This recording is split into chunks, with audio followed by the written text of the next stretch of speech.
So, folks, there is a place called Los Angeles, and it's a wonderful place where all kinds of dreams happen, where people go, they live their lives. They live, they work, they laugh, they play, and apparently it no longer exists. I've been told in a breaking report that from a congressman, no less, that this is a sitting member of Congress, Tim Moore from North Carolina, and as we all know, North Carolina very close to LA, so practically some on the ground reporting going on here. LA is being burned down by lawless mobs who support foreign criminals.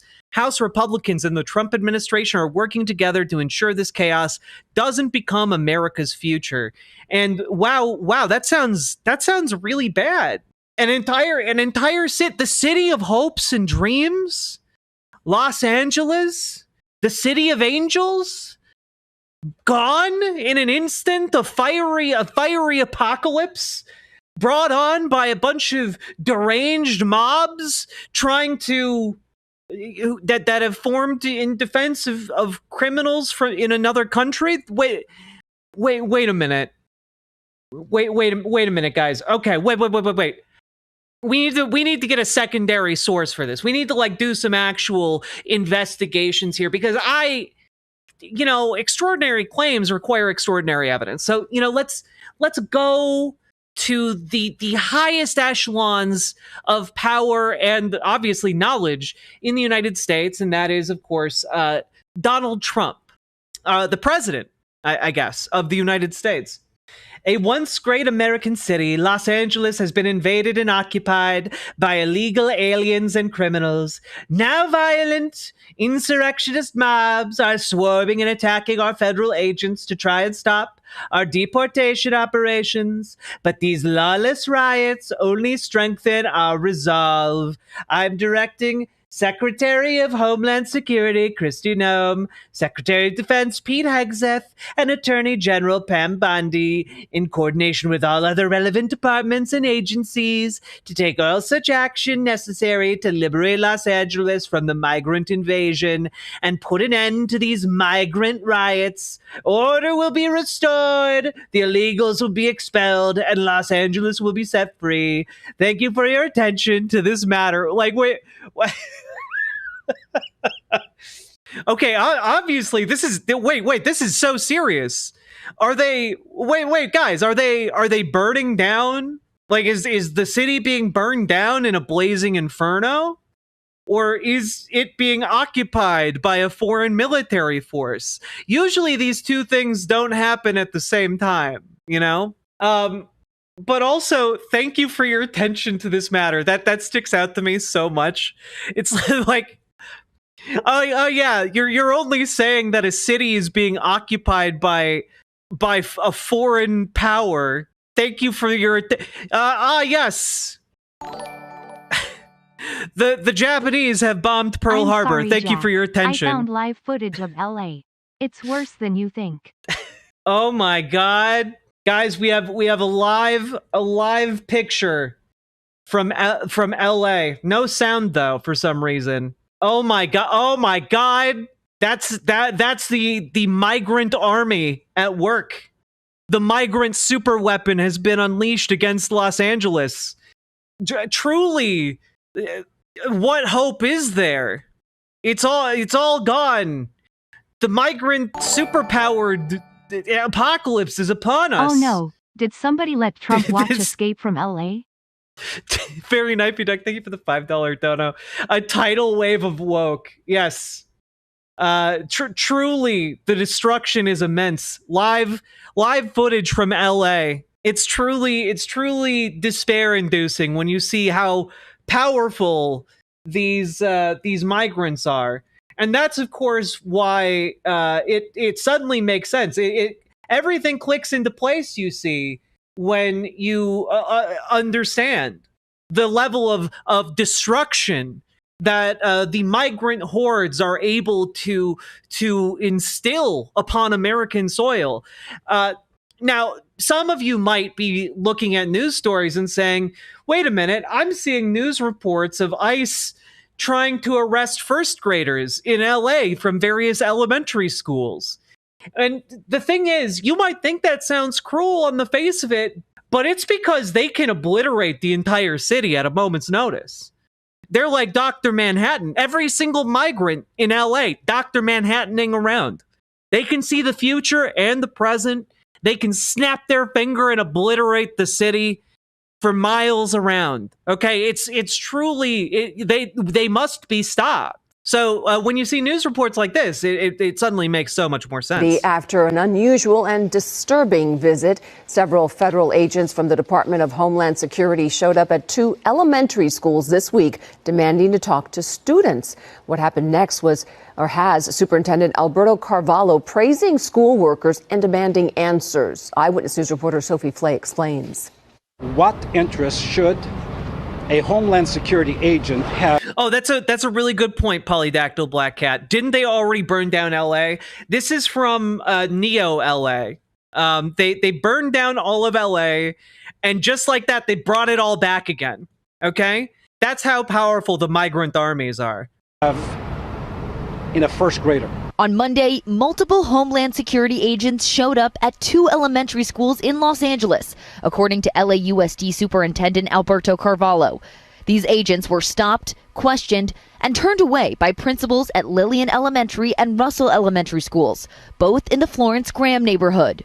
They wanted access to the students to determine their well-being, based on, according to the agents, the fact that when they entered this country, they entered as unaccompanied minors. It is well known that these students are under the care of relatives. According to Carvalho, the agents claimed they were not part of immigration and customs enforcement. They conveyed to both principals that the parents or the legal guardians in charge of these children had provided them authorization for access to these kids in school. That is absolutely, blatantly untrue. These agents asked specific questions about students ranging from 1st to 6th grade. The superintendent says they arrived in unmarked vehicles and wore casual clothing. When the principals attempted to write down details about their IDs, they quickly hid their IDs. All parents from these schools were notified about these incidents. Ahead of the November election, LAUSD staff were trained in protocols to protect students from federal agents showing up at schools. We wonder if this may happen at more schools, if they simply will ram through. So we are having to really lean on the principals, the workers, the teachers, the clerical workers. After an unusual... Yeah, so in all seriousness, okay, this is from April. You know, in April, they were sending government agents to try and entrap first graders into getting either themselves or their parents deported. It's really disgusting. And I think that more people need to know this is the kind of stuff that has been going on for a while now with ICE. And we all need to understand these people are vile. They're evil. You know, they are trying to kidnap children. They are trying to break apart families. They are trying to destroy cities. And understand here, when I'm saying they are trying to destroy cities, I'm not saying migrants are doing that. That was all a bit that I was doing earlier, in case you didn't know that. That was comedy, I guess.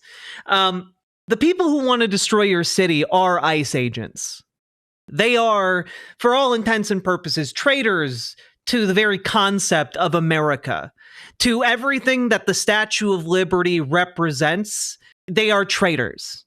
Every value, every aspiration, they are traitorous. Okay?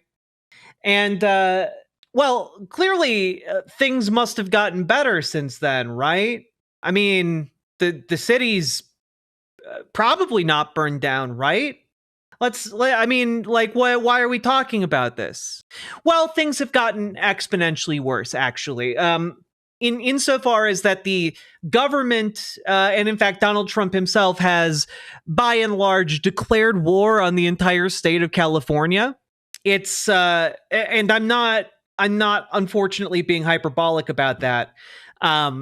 Donald Trump has been tweeting up a storm, essentially saying, "Oh, California is a lawless shithole, and we need to send the soldiers in to restore order because ICE began doing raids all across California, specifically targeting people who were showing up to their court dates with immigration court." And what was happening is essentially this process where ICE would effectively move to dismiss the immigration court proceedings. And if the person involved in that did not stop that motion to dismiss, that would effectively end immigration court proceedings and allow ICE to then just arrest them outside of the courthouse. And so they were just rounding up people who were abiding by U.S. law and carting them off to immigration holding facilities for deportation. It is absolutely, absolutely monstrous, ghoulish, disgusting. And what has apparently happened is that Donald Trump sent down a missive from on high saying, well, we want to hit 6,000 deportations per day, setting quotas. And those quotas have gone on down the line to the rank and file at ICE. And, well, as you can imagine, law-abiding neighbors being disappeared off of the streets from neighborhoods, children being picked up, etc., by ICE all across LA in particular, has led to a lot of people being angry as fuck, I believe is the technical term for it. And that has in turn led to people protesting these actions. Now, I really want to emphasize here that by and large, these protests have been overwhelmingly peaceful. Overwhelmingly peaceful. If Neo LA burns down, can we still play Sublime on the Ash? Yes, I don't know what that means, but yes. Thank you for the $5 super chat. Now, one of the things that I really want to emphasize here is that these have been peaceful. Even the New York Times, I talked about this the other day, in their live coverage, they got a photograph of two protesters who were hiding behind a dumpster as they were being pinned down by ICE shooting rubber bullets and pepper spray and tear gas canisters and the pepper balls, all the little non-lethal munitions that these people have. These teenage kids pinned down behind this dumpster, and next to them there's this overturned shopping cart that is partially on fire and melting. And the caption on the photo is protesters set a shopping cart on fire and it melted. Police returned fire with non-lethal munitions. And it's wait, did the shopping cart melt too aggressively at officers? Did it have ICE agents scared for their lives when they saw a shopping cart 50 feet away dripping plastic onto pavement? What? Returning what fire? They saw a fire and decided to give more fire. They had to avenge the fallen shopping cart. And, the other day, I was keeping track of different protests, and there were a number of protesters who got onto, I believe, a road or a ramp in LA, and they were peacefully just kind of getting in the way of ICE operations. And what ended up happening is that an ICE transport vehicle floored it and smashed into this crowd of protesters. Sent shopping carts flying. So I guess they have no real care for shopping carts, the sanctity of shopping carts. And, ran over people. People were severely injured. And it's going crazy in LA. But the people making it go crazy are the ICE officers. Hi, chat. Duck here. Fed posting is posting anything that might bring the scrutiny of the FBI on Jack or chat, such as threats against sitting politicians. True, don't do or that. any of that jazz. Hope this helps. Do not Fed post in my chat. It does not help anyone. Don't do that shit. Okay? So this is all very bad. However, as you might imagine, constant antagonism towards people in the neighborhoods that they live in tends to make people more angry and not less angry. And so more people have been turning out to protest, which means more contact points between ICE agents and police and protesters. And that in turn leads to more protesters. You guys kind of see how things have been escalating, right? Well, the other day, Donald Trump federalized rather, the National Guard in California and deployed over 2,000 troops into Los Angeles. Now, there is a very important distinction, and I've seen a lot of misinformation around this so far. Obviously, the situation's fluid and could change. But as I understand it right now, the President of the United States can federalize troops under certain circumstances, right? However, there is a difference between federalizing the National Guard and invoking the Insurrection Act. All right. So those are really different things, and they convey vastly different legal powers and legal avenues for action. Okay. And so what Trump did is he tried to use the normal way of federalizing the National Guard. And that is essentially that the president, the federal branch, can do that. They can do that in certain circumstances. I'm not sure if this is if this scenario falls under those circumstances, but like an example of that would be the federal government federalizing the National Guard for to desegregate schools. In the South. That was an invocation of federalizing the National Guard for that particular purpose. That did not involve invoking the Insurrection Act. It just involved federalizing the National Guard. That is what Trump is trying to do. However, we'll get to some major caveats to that in particular in a bit. And the other thing that I know people are really, really scared and worried about, okay, is this, which is approximately 4 hours ago, Pete Hegseth decided to send 700 active duty U.S. Marines to Los Angeles, presumably under the orders of Donald Trump. Something that is also very important to know is that I do not believe at this point that Donald Trump has invoked the Insurrection Act. So my read on this in particular, I don't know what the situation is in LA at the moment, but when I prepped the show, is that sending 700 troops without the Insurrection Act is essentially a posturing move. It is to posture, oh, look at us, we're big and tough, we're sending the Marines in, but there's a difference between mobilizing troops or sending troops and deploying them under the Insurrection Act, which essentially allows them to operate as police officers. So that is not happening yet, as far as I know. Okay? Until you see something about the Insurrection Act actually being invoked, Marines being sent to Los Angeles is posturing. Also, BBBBBB, thank you for the Prime sub. Appreciate it. Yeah. So this is all, of course, very disturbing. But I also want to remind folks that, hey, this is why we should be very careful about our language around what is happening right now, because it's really, really easy to whip up people into a panic. So right now, the Pentagon draws up rules on possible use of force by Marines deployed to LA protests, which is to say that prior to Pete Hegseth saying they're sending 700 Marines in, the Pentagon had no rules for engagement, rules for how soldiers should actually act in this situation, et cetera, et cetera, et cetera. Posturing or positioning, it can be both, but also understand that, like, invoking the Insurrection Act has some pretty severe consequences. Are you sure it's against posse comitatus? My understanding is that posse comitatus prevents the military from being used in police actions. Again, sending troops to LA on its own is not a violation of posse comitatus, right?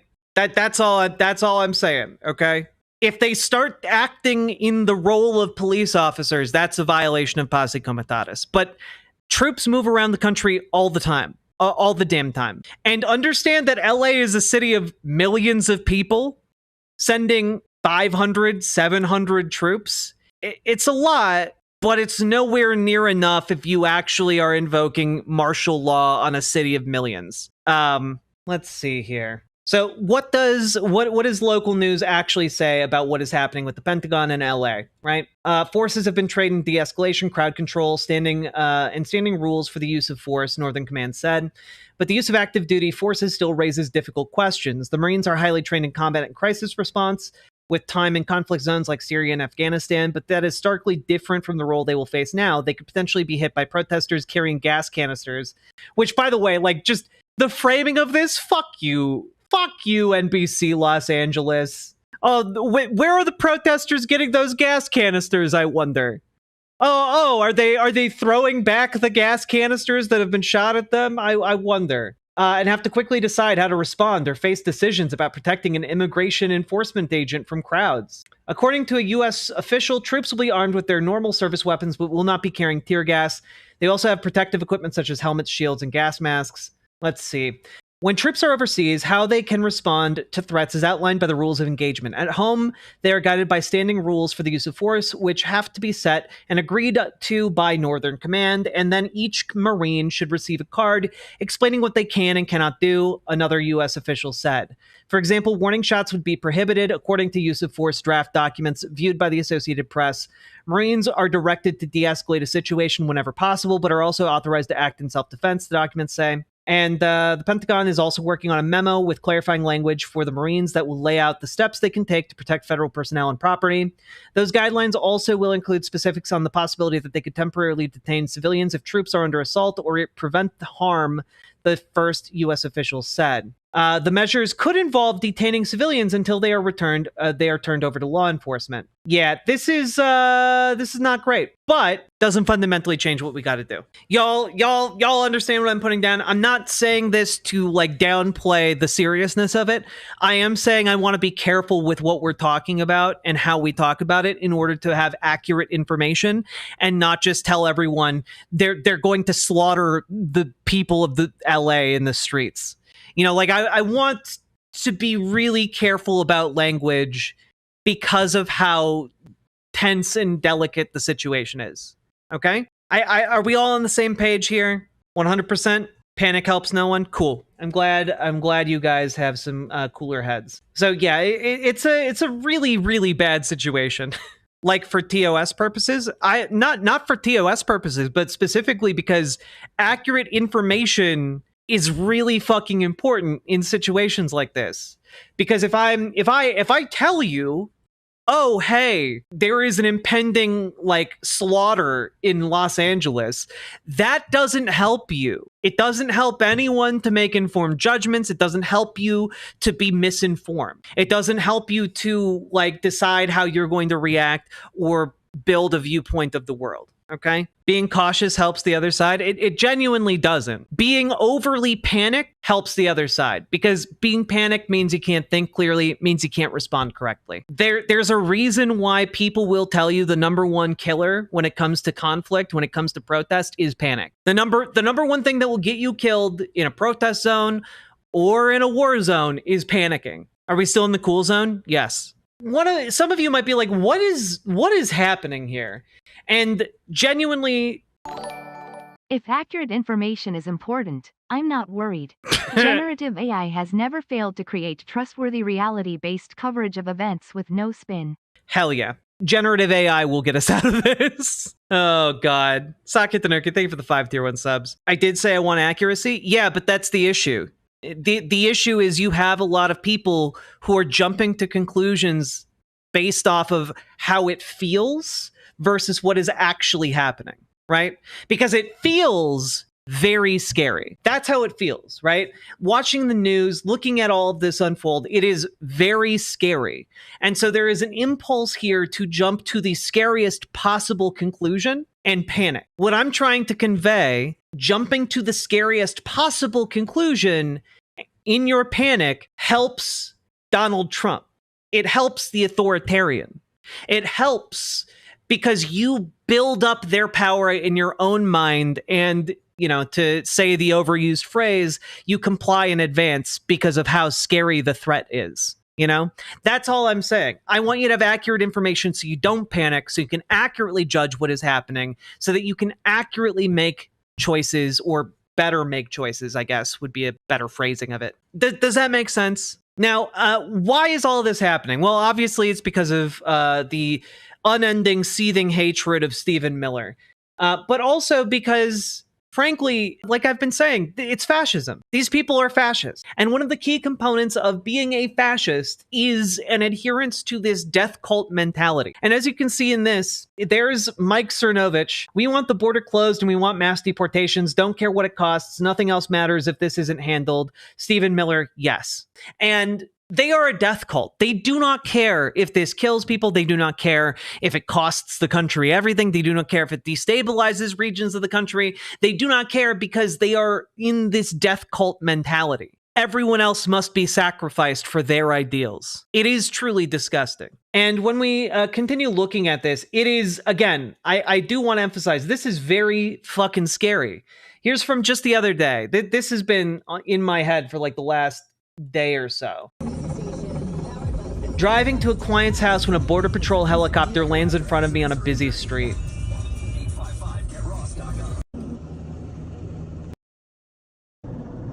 And like, it's bizarre. It's really fucking bizarre.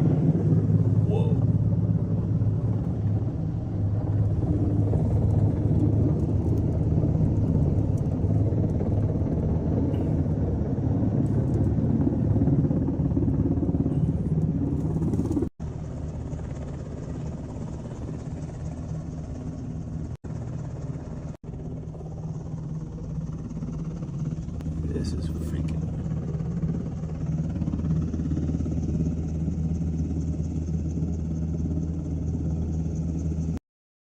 Now, to be fair, that dog had apparently been bitten by a snake, and so they were rushing it to save its life. However, that's still really weird, right? Like that operations are so widespread across LA that like they're stopping traffic to like airdrop dogs, like canine units to vets. It's very weird. Like it's a use of power, but like bizarre as hell. And we're just like seeing all of these incidents unfold. Obviously, I think most of you have probably seen this one. It's maybe the most prominent. Homegrown. It's Miller time.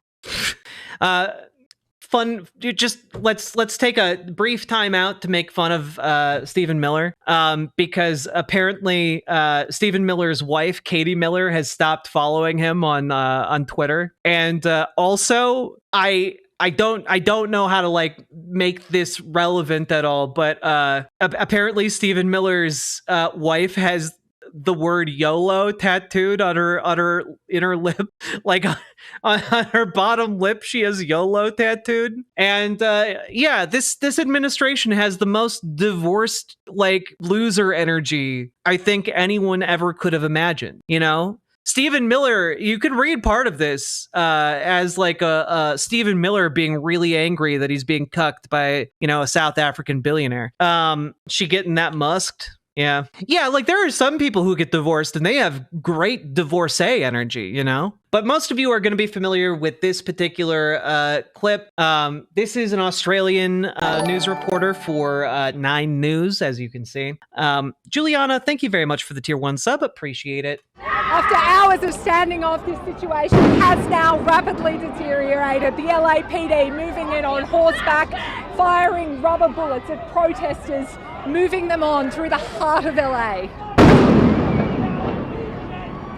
Whoa! You just shut the fuck up! You okay? I'm good. Are you okay? Yeah, so you can actually see the moment here where like this cop's just standing there waiting for his moment to shoot her on camera. Now, to be 100% clear here, these rounds can permanently maim someone. They are non-lethal rounds, but at that kind of range, it's actually kind of surprising. She must have been wearing some like good denim, I imagine, because I've known protesters who have had those kinds of rounds embedded in their flesh. That's how hard that they hit. They hit despite, being rubber. So just to be really clear, it's not even like could have lost an eye. It's like literally if you're not wearing like durable enough material, it can take a chunk out of you. Yeah, they can also break your limbs. It's really, really bad. So people being like, are you okay? Like genuinely, like her leg could have broken.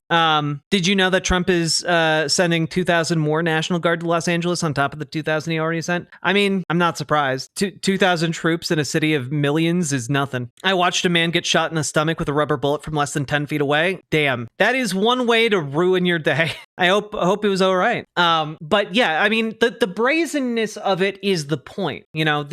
Much like how people say the cruelty is the point. This isn't the cruelty is the point. This is the brazenness of it is the point. The point of doing it, the point of pointing your gun and shooting a reporter while they're recording, while they are broadcasting, is to send the message that they can get away with whatever the fuck they want. They know that ICE agent knows never going to face any kind of justice for this. This is why, by the way, I frequently say, once we get through this, once Democrats get back in power, once we are able to form a political movement that is coherent enough to like actually seize power. And I do want to say, by the way, I do read my comments on YouTube, like, comment, and subscribe, by the way. And I see you guys saying like, oh, the Democrats aren't going to save you. The Democrats aren't going to save you. Yeah, no shit. No fucking shit. We know that. But if enough of you guys got off your asses and actually went to a goddamn meeting for once in your life, you might be able to actually change that. The entire premise of what I'm advocating for is for you specifically, the kind of people who say the Democrats aren't going to save you. You specifically need to go to more meetings for Democrats. You need to get more involved in the Democratic Party to change the fabric of the party. You specifically are needed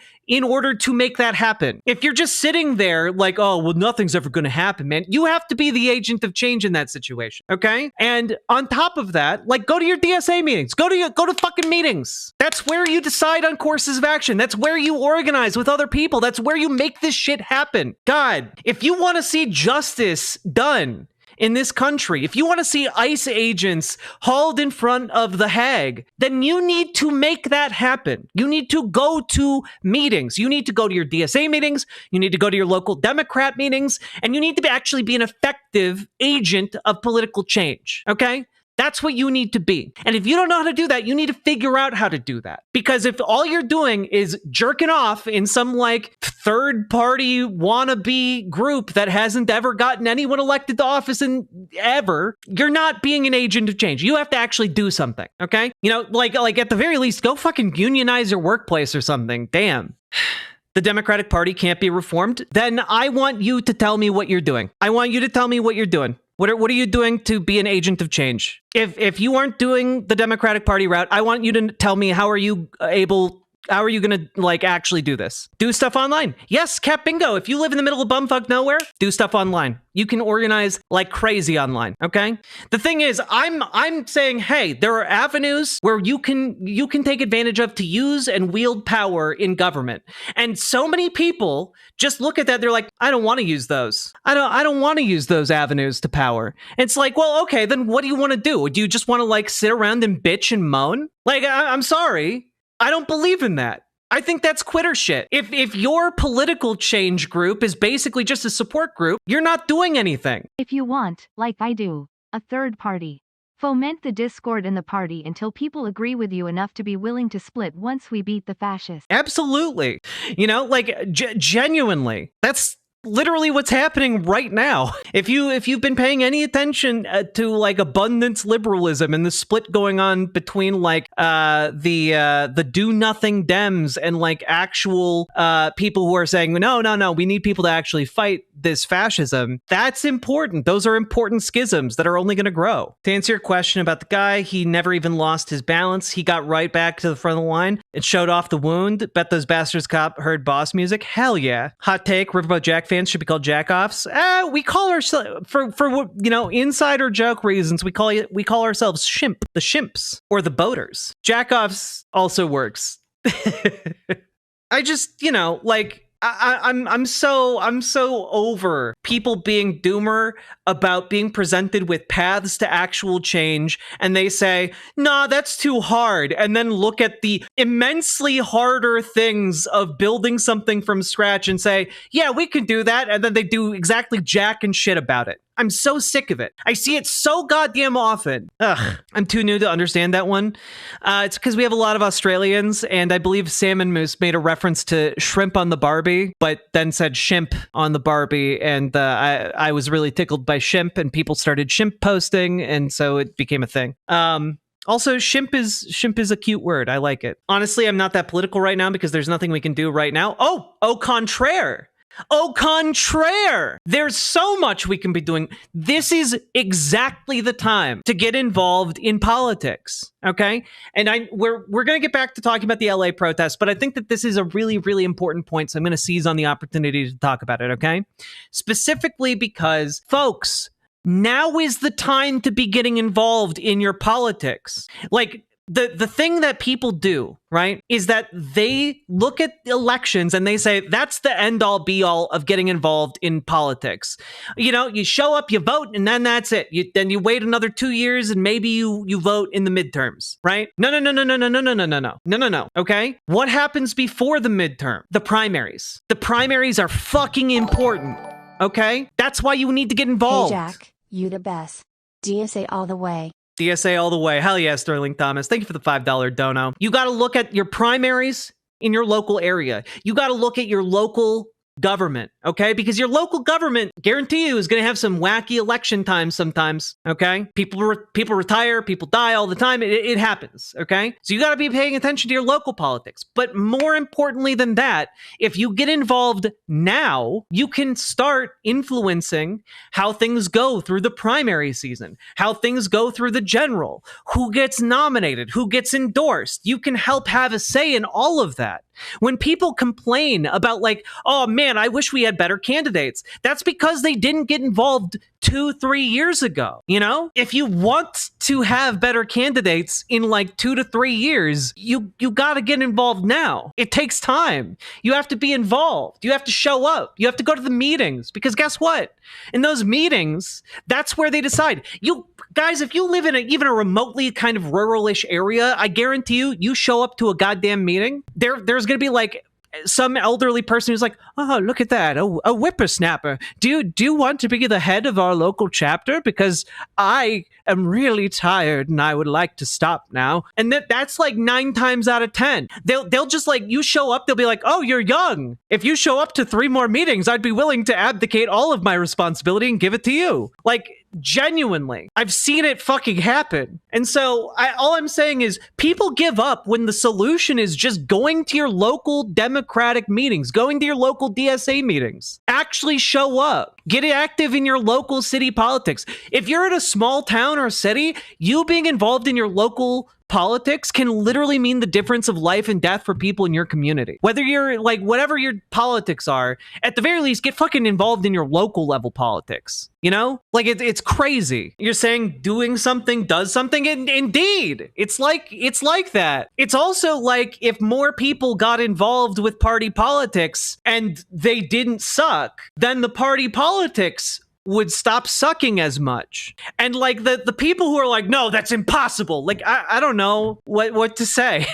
if the basic premise of getting better people into positions of power is already a losing idea, I don't know what other idea you have. Only been to 3 meetings. I already am friends with city comptroller. Hell yeah. I'm gonna get involved, damn it. I can't just sit here and do nothing.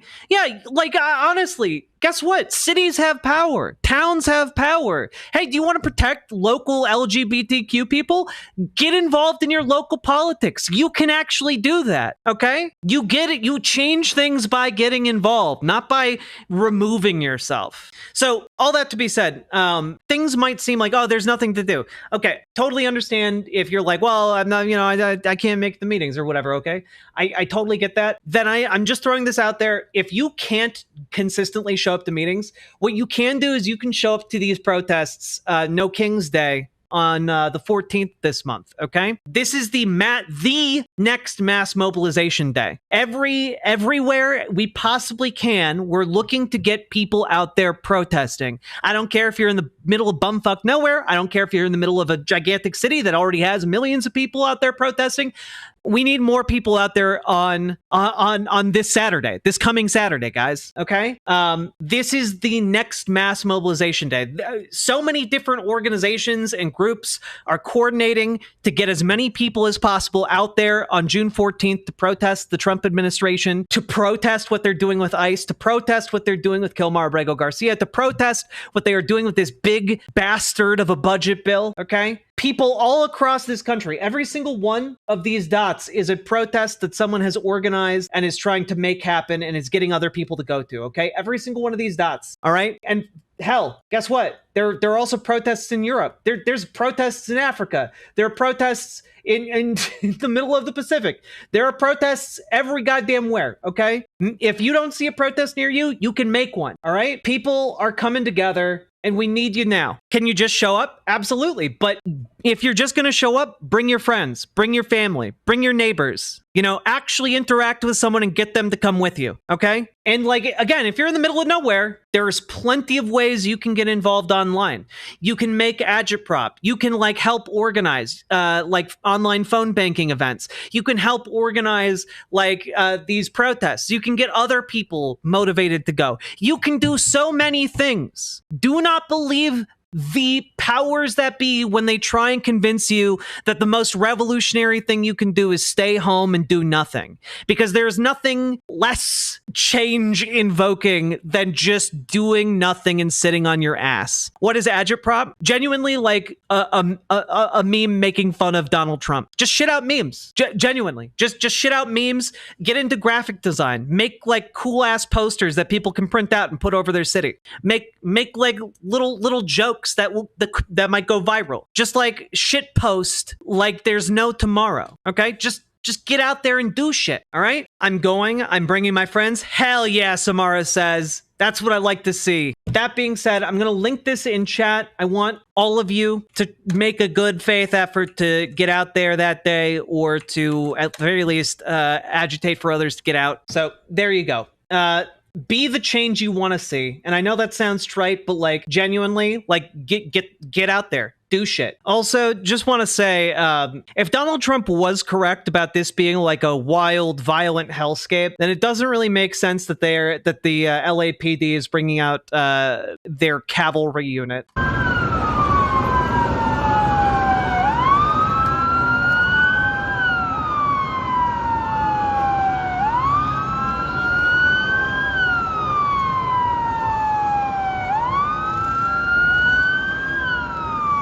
Genuinely, I don't know how these people live with themselves. I don't know how they go home every day, look at themselves in the mirror, and live to see another day. I don't get it.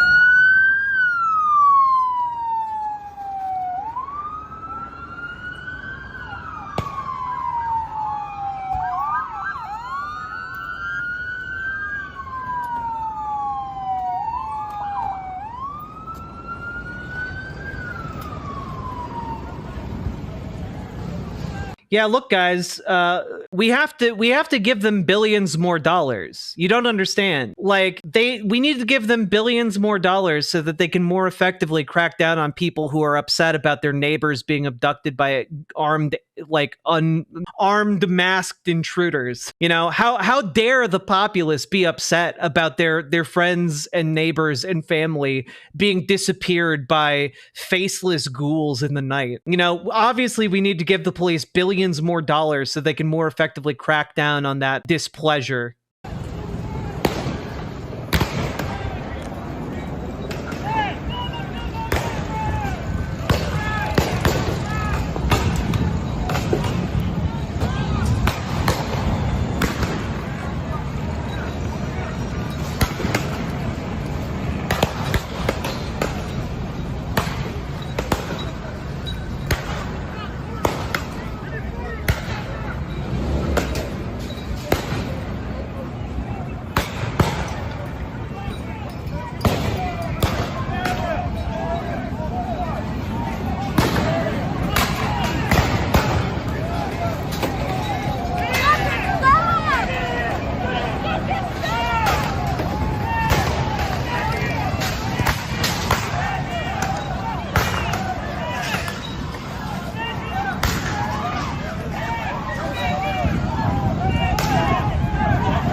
Yeah, that's a bunch of mounted police officers trampling someone in the street. This looks like LAPD to me. Yeah, this is LAPD.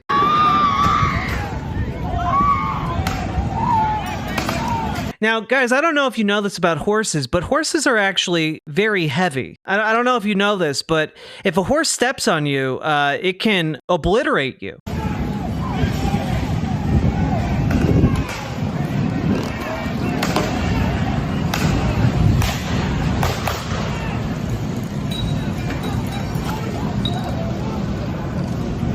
Yeah, look, instead of helping the person who just got trampled by a bunch of horses, look, we have to arrest them. Okay, look, if you've been trampled by a horse, are they okay? I have no idea. I have no idea if that person's okay. But they do look to be very arrested, so they might be dying. Who knows? Police don't give a fuck. You know, they're here to protect the community by forcing them to accept the abductions of their neighbors and trampling members of the community. You know, that's good. Now, I just want to throw out there that, chat, are you guys familiar with why people stopped using horses in warfare? Anyone want to take a guess? Why did horses stop being? Yes, it's true. Guns stopped being used in warfare, or started being used in warfare, and horses, it turns out, are very squishy. And it turns out if you're fighting people with a lot of guns, the horses are very easy to hit with bullets. Now, this is interesting because I'm remembering back to the very beginning of this segment where the president of the United States was saying that Los Angeles was being occupied by violent, lawless, criminal migrants, and I'm just trying to put this together. It was being occupied by lawless, criminal migrants. What did they take over the city with? Did they like sticks? Did they cast the magic spell Shillelagh from Dungeons and Dragons? Like what? Oh, with flags? The most feared weapon of all. All I'm saying is it's pretty weird that the police can just like run a bunch of horses down the street if the protests are so overwhelmingly violent, you know? One would assume in America, one of the most armed countries on earth, that, you know, the migrants who have taken over one of the largest cities in the country would, I don't know, be killing those horses. But, you know, it doesn't seem like these riots are actually riotous. Doesn't seem like they're actually, I don't know, forcibly occupying the city. It doesn't even seem like there's criminal elements here that are, I don't know, shooting at police officers with guns. That actually doesn't seem to be happening at all, as far as I can see, actually. The most I have heard is, oh, people threw stuff at cops, you know, ignoring the fact that the cops are like shooting every 2 seconds, every 1 second at anything that moves. Really weird, huh? Really weird. That strange dichotomy between apparently the entire city being taken over by lawless mobs, but I guess those lawless mobs just don't use guns for some reason. Maybe they're very principled that way. You know, maybe they're like Vash the Stampede from Trigun. They just don't use guns. They just don't. They don't kill. You know, they're just you know, they're all about love and peace. You know, as most riots are. Or maybe it's not. Maybe wait a minute. Maybe it's not a riot. So strange. Actually, Vash the Stampede used guns. That was a bad analogy. I should have chosen a different character. I was gonna go with Batman initially, but then I remembered not Christopher Nolan. So many Batmans use guns these days. LA is being taken over by lawless migrant mob. First the LAPD, then the National Guard, then the Marines. It's true. You know, they say one of the greatest dangers you can face in America is 30 to 50 feral hogs. We're really seeing that come to life. Now let's take a look here. This has been one of the good moments from the protests here. Organize. Number 3, organize. Because hundreds came out spontaneously today because you saw this on social media, because your friends texted you. We need to mobilize thousands because they're coming back and we're going to meet them and we're going to protect our neighbors.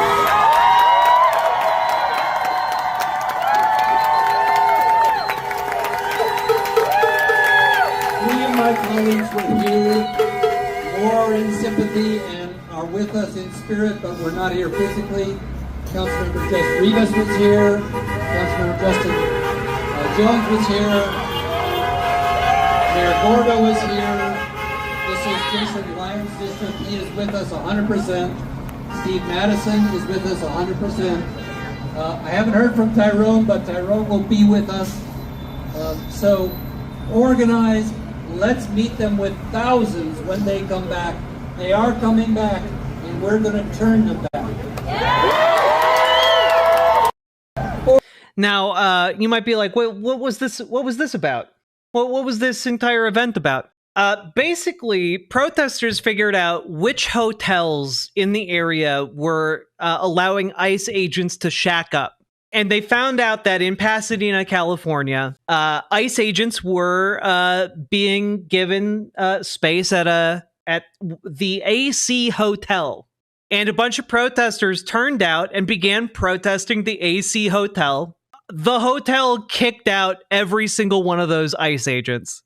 Because it turned out being known as the place that is allowing kidnappers to stay, not very good for business. Oddly enough, people might come to imagine that you're a hotel that allows human trafficking, and that's just no good for business, you know? So again, political pressure works, guys. Actions promoting political pressure work. And political pressure can come in the form of economic, it can come in the form of social, it can come in the form of many, many, many, many different forms, right? And so turning up outside of business and saying, hey, these people suck for your business because they suck, actually a great way to get people to change their minds about a business decision, right? Now, we also have to take a look at, hey, how's one of the greatest current political campaigns going? Now, how's Zoran Mamdani doing? Let's take a look. Should ICE be abolished? I mean, you and I are old enough to remember when that was actually a policy proposal by people in this country on the left. We've seen the Biden administration previously increase funding for ICE. It was a missed opportunity that people say maybe we wouldn't be in this situation if ICE didn't have this kind of funding. But from this vantage point now, what you're seeing in Los Angeles, should ICE be abolished? I believe it should, and it's been a privilege to have been represented by Congresswoman Ocasio-Cortez as a fellow representative of Astoria, and she is one of the leaders of that call and has continued to make that call, and I've been proud to receive her endorsement to become the next mayor of the city. Which, by the way, Alexandria Ocasio-Cortez, like a week or so ago, maybe 2 weeks ago, put out a new statement reaffirming her position that ICE needs to be abolished. I'm glad. Maybe this time people will actually work together to abolish ICE. That'd be really, really nice to see. Be really, really nice to see. Holy shit, that's a lot of tear gas? Yeah, yes it is. Now, one thing also to note here, folks, is that according to Aaron Reichlin Melnick, who is a senior fellow at the American Immigration Council, he has gotten reports from both conservative sources and left-leaning sources within ICE, or who have sources in ICE, that ICE morale is actually incredibly low. Wouldn't you know it? It's bizarre. And I think that a lot of them, they get recruited from predominantly, I'm speculating, okay? I think maybe a lot of ICE agents get recruited from rural areas and they think, yes, we're going to go get the bad guys. And then it's like, oh, wait a minute. They're sending me to arrest a 10-year-old and his family at his school. That actually seems maybe bad. Wait a minute. Maybe are we the baddies? Which has led, of course, to I've heard this from both liberal and conservative people with sources inside the agency. It's not just the pushback. It's also that many officers want to believe they're targeting the bad guys. And this administration is telling them, screw you, grab families. Genuinely, morale is way down. I know at least one person who works at ICE who has successfully gotten a transfer to another portion of DHS. Other people are definitely contemplating ways that they can get out. Which, look, all I'm saying is continue to lower the morale of ICE to the greatest possible degree you are capable of, okay? Be the low morale you wish to see in ICE. How do a bunch of ICE white supremacists get demoralized? Well, because they want... guys, I don't know if you guys know this, but most people want to see themselves as like the hero of their story, you know? Like if you're like a conservative, you're living your best life, you still look at yourself and you're like, yeah, I'm like Luffy from the anime One Piece. Like I know that might be hard to believe, but people do incredible mental gymnastics to make themselves the good guy of their story. That's kind of one of the ways human beings operate. So it's actually kind of a good thing to know that they're actually being broken down on that particular front. So apparently the guard and Marines are being left to sleep and shit on the floors and outside, which is funny. Gotta wonder if Trump's gonna violate the Third Amendment over it, though. Literally can't put it past him. Yeah, honestly. But yeah, of course they're being left to like shit on the. Donald Trump doesn't care about troops. Like they don't care. They didn't think any of this through. I guarantee you that at least, maybe 30% of this minimum, possibly more, is due to the fact that Donald Trump panicked and wanted a different story other than world's richest man who ran the government and has all of our data accused him of being a pedophile. I guarantee you that's not an insubstantial amount of the reason he pulled the trigger on this. And it's one of the reasons why I wanted to talk about that story earlier about how the Pentagon and like the Marine Northern Command hadn't actually finalized or talked about what the rules of like deploying Marines would be. Like under normal circumstances, guys, those T's are getting crossed, those I's are getting dotted before a Marine sets foot in an American city in like any kind of like potential policing capacity. And the fact that that didn't happen to me indicates a very hasty decision-making process that likely makes absolutely no sense. What's happening here is that Donald Trump is a senile old fool and is desperately trying to distract people from the fact that his his upcoming budget bill is going to kick tens of millions of people off of healthcare, is going to the Republicans in the Senate are currently trying to also cut Medicare. They're trying to distract from all of that. They're trying to distract from like the accusations that Donald Trump is a pedophile and is in the Epstein papers. They're trying to distract from all of the different systematic failures. And the issue is that I think they're running into is that their flood the zone strategy is out of juice. That's my big speculation here is that they've done a lot, if not most of the executive orders they wanted to do, and now they don't know how to fill up the airtime. There are only so many stories. There are only so many executive orders. And it's they ran out of keys to jingle. Now they're trying to jingle this, and I don't think it's going to work. One of the reports on the ground was that until today, only 300 of the 2,000 troops that they distributed did anything. They didn't have any orders or organization. Yeah, there were videos coming out of National Guardsmen just literally just standing around being like, I have nothing to do. Because guys, these protests are nowhere near maximum LA protest, at all. They're running out of pairs of pants to shit is a really good analogy. I like that a lot. I just think that like this is as scary as things are right now. I genuinely get the impression that they're kind of out of juice. And that's not to say that things can't get worse. Things will probably get worse before they get better. But like this reeks of desperation to me. There are TikToks of literal ICE agents apologizing for what they're doing. Yeah, good. The best thing they could do is quit being an ICE agent. Like toss their commanding officer their badge and get the fuck out. Honestly, that'd be dope as hell. Literally resign on the job during the protests. Do it. Because I mean, like, guys, this is where like America's at. Okay, this is in New York City. They arrested this woman from Chile who's a tourist. Back up, I'm on the trip. Por favor, me está doliendo mucho.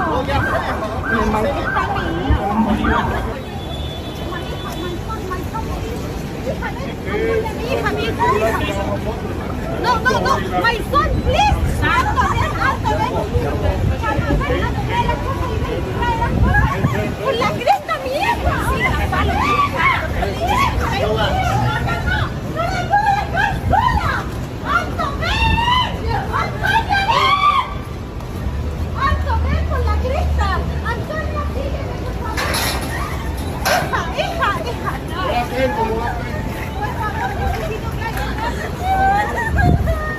Necesito que hable. officer. This is her daughter.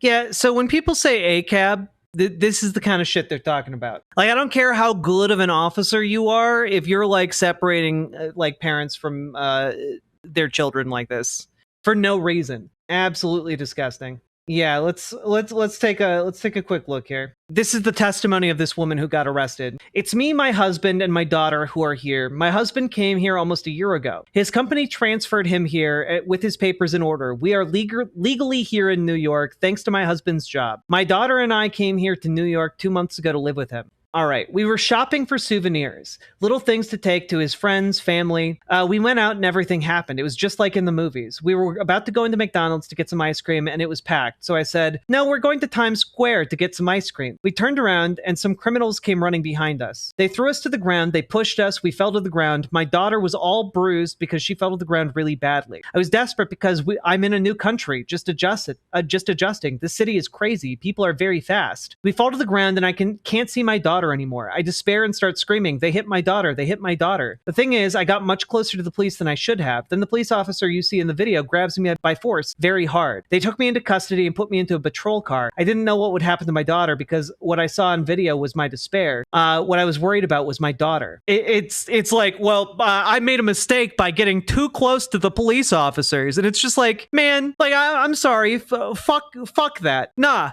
Is her daughter okay though? I believe her daughter is okay. I feel a little like there was discrimination because I don't speak English, because I've often approached the police to ask questions, directions, things like that. There's always a police officer who speaks Spanish, she said. Always. Like, can I give you the link? Yeah, here you go. It's from Bio Chile. Bio Chile? It's a Chilean outlet, I guess, because the mother's Chilean.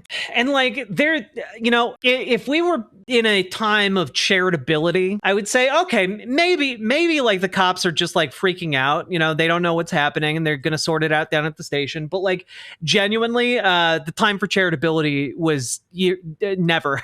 Like, I'm sorry. I do not trust the NYPD. Absolute dipshits, a lot of them. And, you know, I also just want to share some guys who I think are absolute icons coming out of this protest. Here we go with icon number one. You told me you got caught up in the tear gas as well. Describe what happened to you. Oh, just tasted a little tear gas. Tasted like fascism. Absolute Chad.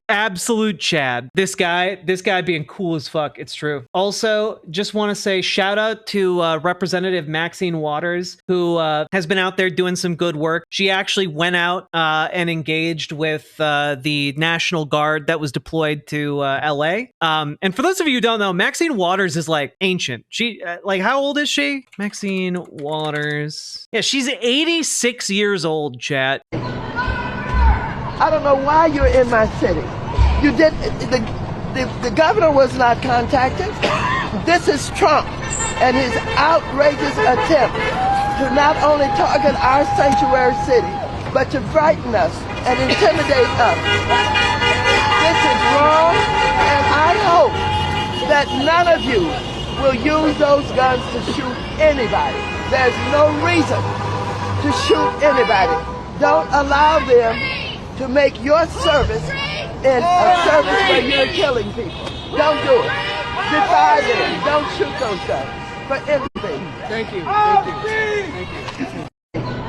Like, I know it's not like a lot, but genuinely, I do feel a little better at least seeing like a member, like some Democratic lawmaker going out there and being like, don't you shoot anybody. Like, genuinely, the current leadership of the Democratic Party needs to go. Like, they all need to fucking retire, okay? Because like Maxine Waters is out here at 86 years old doing literally the bare fucking minimum of like turning out and like saying, hey, don't kill anybody in my city.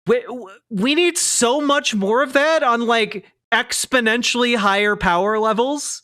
Like, I don't know, like the amount of just like Democratic inaction on this is insane. Like Chuck Schumer is still out there talking about taco. Yeah, of course. Yes, of course we need more than just finger wagging at the National Guard. But like genuinely, I haven't seen more from anyone else in the Democratic Party leadership. They are weak as fuck. People need to run for office and get them the fuck out. It's disgusting. I mean, like, guys, this is maybe one of the best on the ground testimonies I've seen coming out of this. Let's take a watch of this. And I just want you all to think about this while like understanding how poorly Democratic leadership is living up to the moment. We're at a stoplight on the other side of Paramount, right? Over there in Alondra. When out of nowhere in the stop, immigration agents, ICE, all that came, you know, they came dressed up in all their military gear and they stopped traffic. When they stopped traffic, we started noticing, and I told my girl, that's immigration right there. What they started doing was they went in front of a business, a negocio, and they started raiding. They started bringing people out in vans. Once they started doing that, that's when everybody knew, you know, what was going on. And everybody was there in the traffic jam. Everybody, right? You're stuck in your car, in your vehicle. When they saw us looking at them doing all that, that's when they started throwing tear gas. Everybody was still in their vehicles. As soon as one of the tear you said who was behind you? Behind us, there was a woman and her young daughter. She was around 13. I kept in touch with them, and as we speak, she's in the hospital because the tear gas bomb hit her right in the face. They were right behind us, taking notice that we're not there to protest. We were stuck at the light, right? But we're witnessing everything happening right in front of our eyes. The tear gas explodes. They come out crying out of their vehicle, and they can't breathe. They're literally on the ground, right? I have the video. I have the footage, right? And so what do you and your girlfriend do at that point? We get off, and we see everybody else getting off to record. Peacefully, we do not throw anything at them. We're not yelling at them. We're just recording what's going on because people deserve to know the truth. This is why you guys are here. This is because, you know, these things need to be documented. This is what they wanted. They wanted people to riot. They wanted the people to start fireworks. They wanted the people to start burning out. Why? Because this is the effect. So they can make us look bad. So they can make us seem that we're the ones causing this, that we started it. We didn't start this. So you jump out of your car and you start recording. So what happens from there? Tell me what happens with your girlfriend. As soon as we start recording, that's when they start pointing the tear gas guns and they start shooting everything. Everything, everywhere. So we can't breathe, we can't see anything. She has her phone. One of the agents, I hear them go for the people with the phones. They went straight for my girlfriend. They ripped her out of my arms. They took her. They threw me. They threw me her phone. And I was like, where are you guys taking her? She's born here. Just like me, I'm a proud American. I'm a proud Mexican as well. But it's not fair that yesterday and the past months, ever since his presidency, you know, innocent people are taken from their houses, from their workplaces, you know, for no reason. I mean, like, I think that is maybe the best summation of like where average people are right now on this issue. Like this doesn't strike me as like a guy who's like super politically involved, but like he understands the relationship between Donald Trump and also what is happening with ICE. And he understands that like they were going to do what they were going to do. They did this because they're trying to provoke this exact reaction. It is deranged, indeed. It's real fucking gross. But I want you all to understand is that this is where like the average guy is at. And that's really, really bad news for the Trump administration. The fact that a guy like this understands the relationship, what is happening, and is able to articulate it in a way that is going to be easily understood by other, you know, average guys. That's really, really bad news for the Trump administration. The more average people understand this relationship and understand, like, wait a minute, LA is fine. It's not burned down. It didn't actually. That footage we showed at the beginning of stream, that was actually from a 2009 film called Knowing. Did you know that? When we showed this scene of LA being wiped off the face of the earth, that wasn't actually because of migrant crime. This is all special effects from the 2009 film Knowing. I know it looks very real, but it is not in fact real. It's all special effects. And I think more people are realizing that the statements of the Trump administration about like LA is burning to the ground. Oh no, it's gone. It's being occupied by a foreign military threat. Like, people are realizing that's bullshit. Millions of people live and work in that city, and they know it's fine, actually. And you know what? I think increasingly, and there's going to be a temptation here to like burn out. All right? There's going to be a temptation here to burn the fuck out and like want to check out. But I think we all need to have the same kind of energy as icon number 2.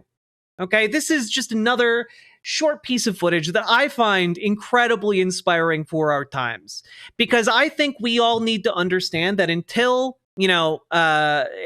like Donald Trump, begins exerting even more power, our general attitude needs to be that we have to get out there, we need to go to work, and we need to show as much contempt towards these hollow authoritarian acts as we possibly can.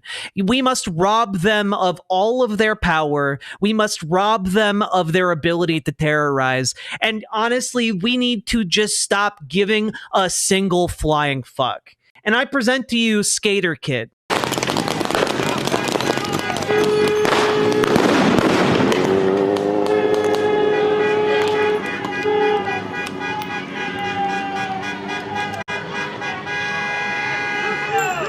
Just to clarify this, Skater Kid is standing right here in the middle of a bunch of smoke, and they are just lighting him the fuck up.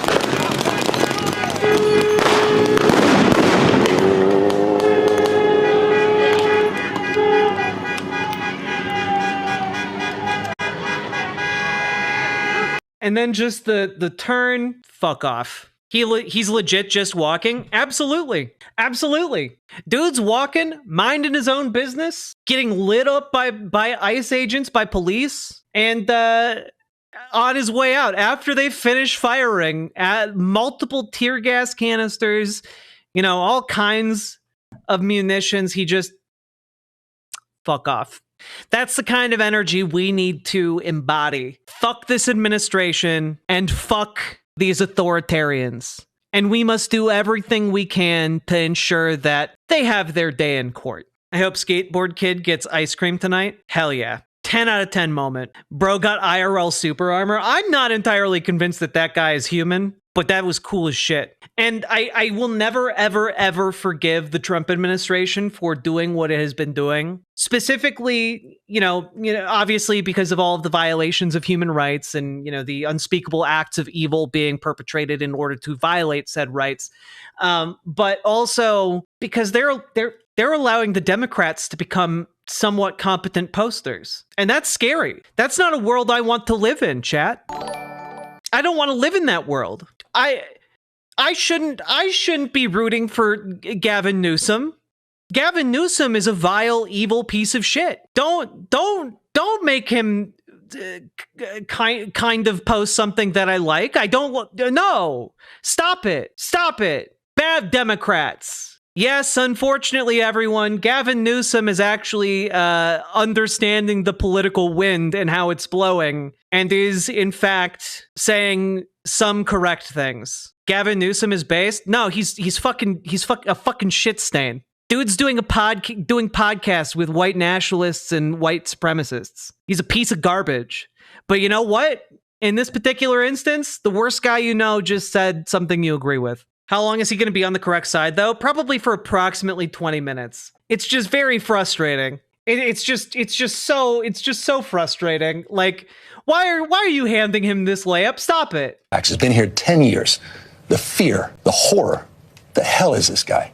Come after me, arrest me. Let's just get it over with. Tough guy. I don't give a damn. But I care about my community. I care about this community. The hell are they doing? These guys need to grow up. They need to stop. And we need to push back. And I'm sorry to be so clear, but Donald Trump is the shit stain. Well, then why is Gavin Newsom palling around with Donald Trump's chief campaign strategist for the 2016 campaign. Why is Gavin Newsom is totally cool when he pals around with white nationalists and the people who got Donald Trump elected? No, stop it.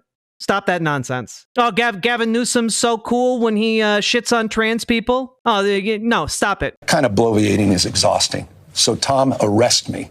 Let's go. The perception is there's a lot of...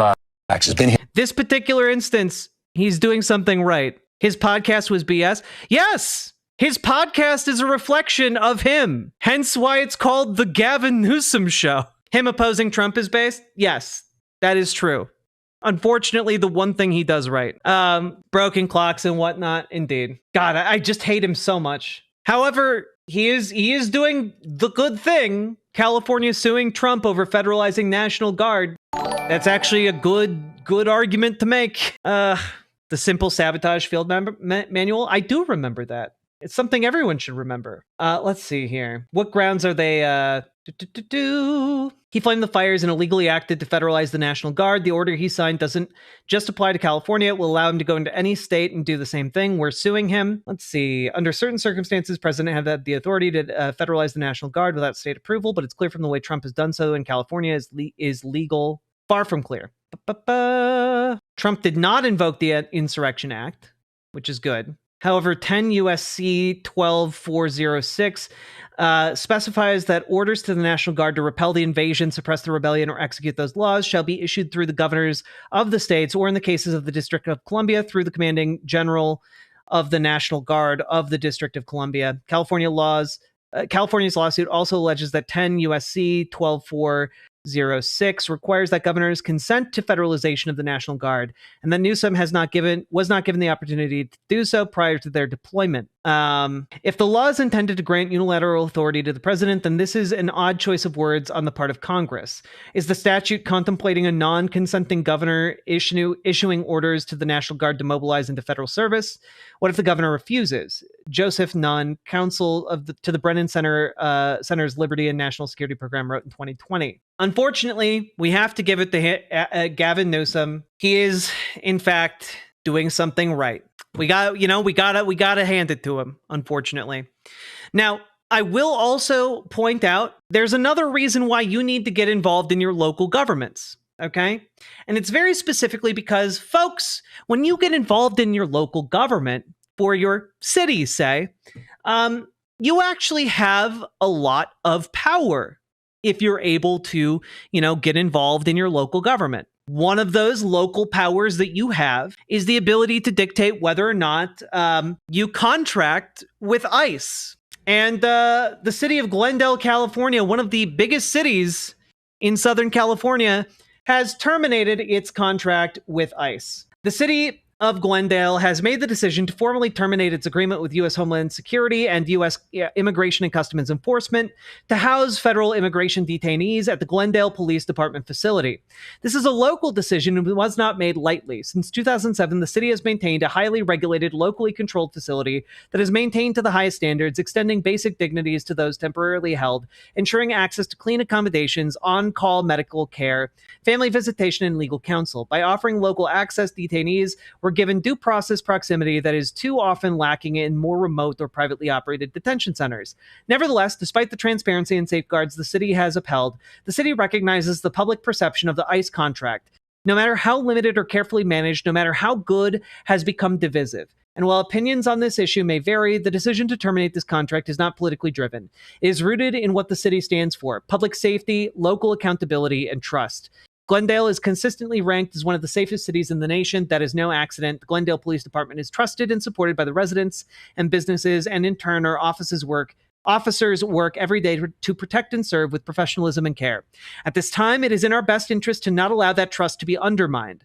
To that end, we emphasize the Glendale Police Department does not enforce immigration law. That is not their role, nor will it ever be. We remain in full compliance with California Senate Bill 54, which prohibits local law enforcement from using resources for immigration enforcement. The Glendale Police Department has not engaged in immigration enforcement, nor will it do so going forward. The city manager's decision to end this contract was made after careful evaluation of the legal, operational, and community considerations.